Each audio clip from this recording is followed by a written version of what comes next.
7 New York Metro and DEI Director at Pfizer. Yeah. Absolutely. So Quinnie is debuting her stand-up comedy act here for us today. It takes a very special person to look at the world through comedy, through the lens of comedy. So let's encourage her. This is her very first appearance on stage, and she's going to be amazing. Come on up, Quinnie. Let's go, Quinnie!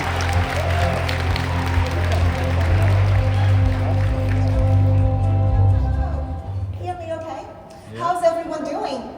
I am Quinnie. I'm an immigrant from Hong Kong. I've been married for 24 years.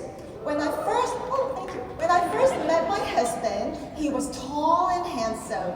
Today, he is tall.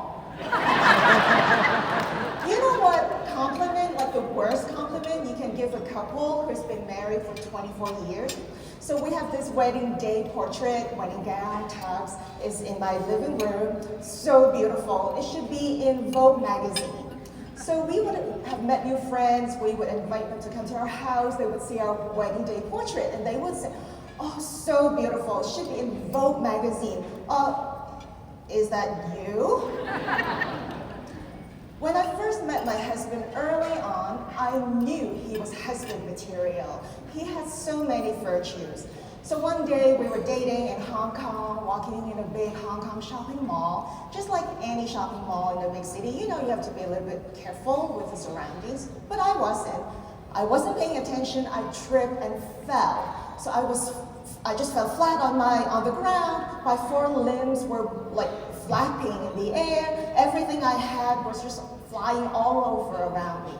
Immediately, I saw my husband's big, firm, heroic arm extending towards me, so I reached out, but instead of grabbing my hand, James grabbed my purse that was lying on the floor. While my four limbs were flapping, he was guarding my purse with his life. So he got his priorities straight. Husband material. We've been married for 24 years. We're such a tight team, joined to the hips. So last year, we were flying back to Hong Kong from New Jersey for vacation. It's a 16-hour flight.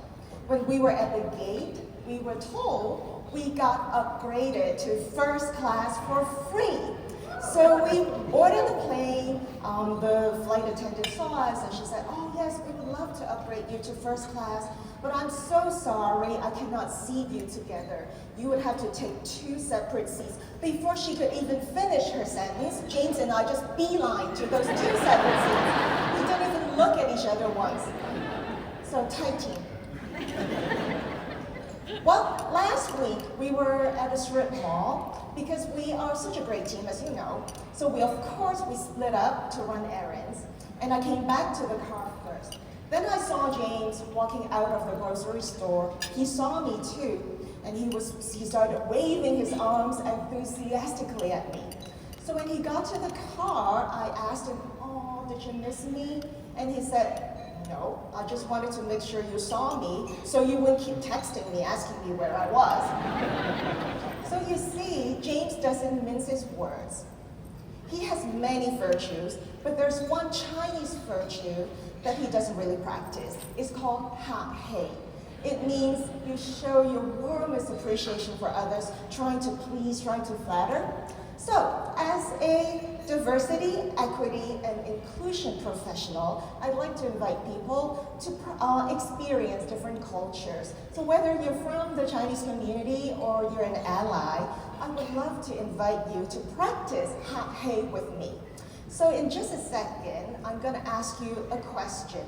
I would love for you to respond with your biggest, warmest, loudest, most animated ha hei. Okay, are you ready? Yes. So that's a wrap, folks. That was my debut stand-up comedy. How did I do?